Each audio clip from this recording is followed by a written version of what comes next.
అంటే వెంకటేశ్వర స్వామి వారు అన్నారు, నిన్ను ఈ కొండ మించి బయటికి తోయించేస్తానన్నారు. అంటే ఈయనన్నారు, నువ్వెవరివి తోయించేయడానికి, నాకన్నా ముందు నువ్వు వచ్చావు అంతే. ఇక్కడ నువ్వు 100 గజాల స్థలం వరాహస్వామి దగ్గర పుచ్చుకున్నావు, నేను మా గురువు గారి మాట ప్రకారం నేను చెరువు తవ్వి నువ్వు పూలు కట్టడానికి వచ్చాను.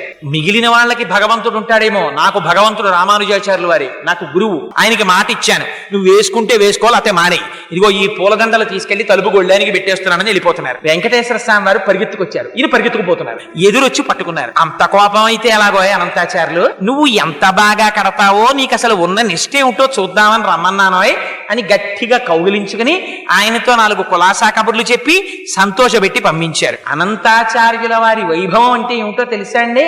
ఆయనకోసారి జ్వరం వచ్చింది, గుళ్ళోకి వెళ్ళడం మానేశారు. మానేసి శిష్యులకి ఇచ్చి పూలదండలు పంపిస్తుండేవారు. పంపిస్తుంటే ఆయన మంచం మీద పడుకుని ఉంటే వెంకటేశ్వర స్వామి వారు అర్చకుల్ని పిలిచి, రావట్లేదే అనంతాచార్యులు 3 రోజుల నుంచి అని అడిగారు. ఆయనకి తెలియదా?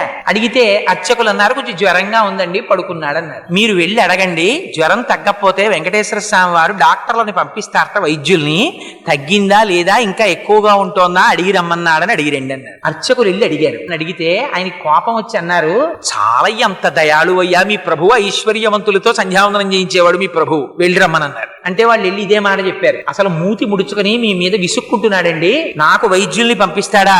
అబ్బో అంత ఖాళీ దొరికింది ఏమిటి ఆయనకి, ఐశ్వర్యవంతులకి సంధ్యావందనం చేయించేవాడు, ఆయన నాకెందుకులే సేవ చేయడం అన్నారండి అన్నారు. అంటే వెంకటేశ్వర స్వామి వారు తనే బయలుదేరి వచ్చారు. వచ్చి ఏమో అనంతాచార్యులు అనారోగ్యం తగ్గిందా అన్నారు. ఇటువైపు నుంచి అటువైపు తిరిగి పడుకున్నారు.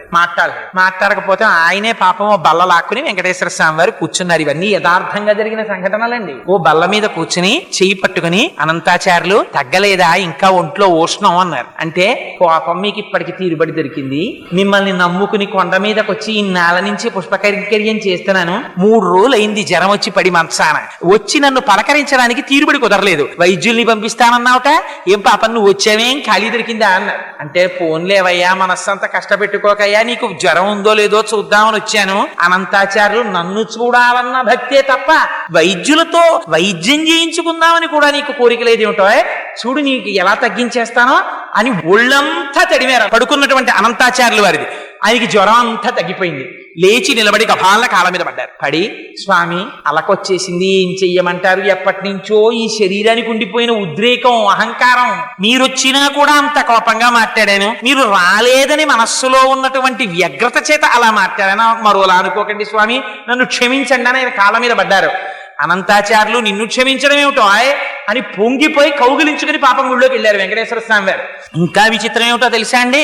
ఒకసారి ఆయన చెట్ల దగ్గరికి వెళ్ళి పూలు కోస్తున్నారు అనంతాచార్యులు వారు. కోస్తుంటే ఆయన నాగుపాం వచ్చి కరిచేసింది. కరిచేస్తే నోటి వెంట నురగలు వస్తున్నాయి.